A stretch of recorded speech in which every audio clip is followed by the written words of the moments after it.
இது நடந்தது? அனுதினமும் நீ தெய்வம் என்று துதித்து வந்தேனே, காலகட்டத்தில் என்னை இந்த குறைக்கு ஆளாக்கி விட்டாயே தாயே. அம்மா, இந்த கதிக்கு ஆளாக்கி விட்டாயே அம்மா. காவிரி தாயே, காவிரி தாயே, காதலர் விளையாட பூவிரி தாயே, காதலர் விளையாட பூவிரி தாயே. நான் எப்படிங்க போய் எங்க வாழ்வேன்? என்ன உதாசனை படுத்துட்டு போறீங்களே, வேணாம்னு சொல்லிட்டு போறீங்களே.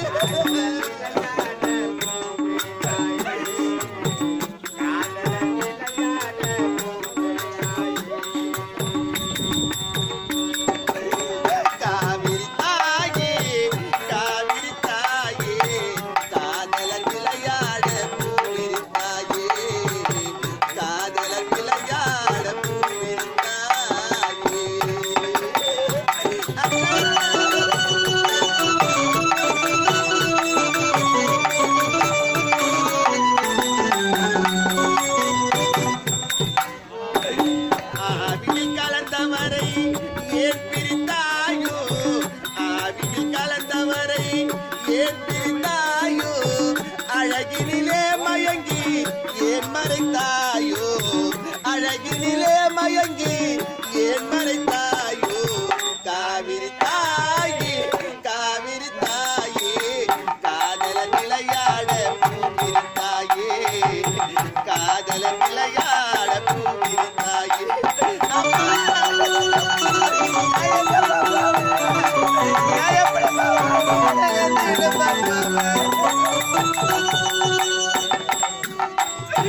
கரைப்புறங்கோடுகிறாய் மனமுருகாதோ அம்மா, அம்மா.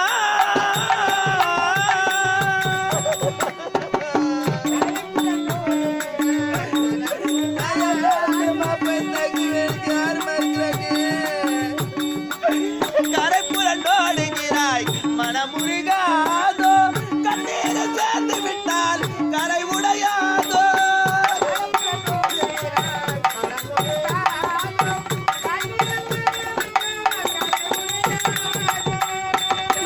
அங்கமெல்லாம் தளர்ந்து கதறுகின்றேனே,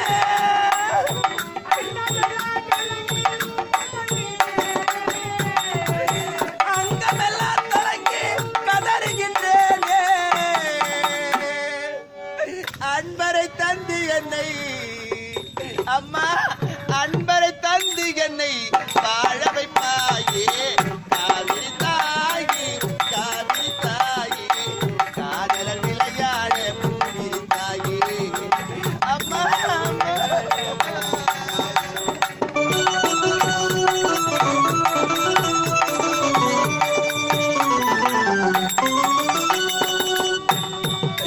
கல்வர்கள் கண்ணமிட்டால் உன்னிடம் சொல்வேன், காப்பவர் கண்ணமிட்டால் யாரிடம் சொல்வேன். நான் யாரிடமா சொல்ல முடியாது போறீங்க? எனக்கு இந்த கதி வந்து சொன்ன என் கணவருக்கு வந்துருமே. கல்வர்கள் கண்ணமிட்டால் உன்னிடம் சொல்வேன், காப்பவர் கண்ணமிட்டால் யாரிடம் சொல்வேன். அங்கமெல்லாம் தளர்ந்து கதறுகின்றேனே, அங்கமெல்லாம் கலங்கி கதறுகின்றேனே. அன்பரை தந்து என்னை அம்மா, அன்பரை தந்து என்னை வாழ வைப்பாயே.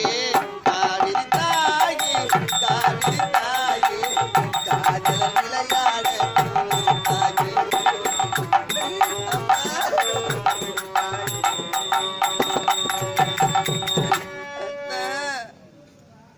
நான் விளையாட்டாக செய்தது வினையாக முடிந்து விட்டதுங்க, முடிந்து விட்டது. நந்தவனத்திலே நான் ஆடி பாடிக்கொண்டிருக்க சமயத்திலே அதிகாய முனிவர் தவம் செய்யும் நேரத்திலே அந்த முனிவரின் தவத்தை கெடுத்த நான் அவர் கண் விழிக்கவில்லை என்பதற்காக அருகிலே அழகிய பாம்பு ஒன்று கிடந்தது. அந்த பாம்பை எடுத்தவர் கழுத்தில் நான் மாலையாக அணிவித்தேன். மாலையாக அணிவித்த உடனே முனிவர் கண் விழித்து பார்த்த உடனே நான் நின்று கொண்டிருந்ததால் அடிப்பாடு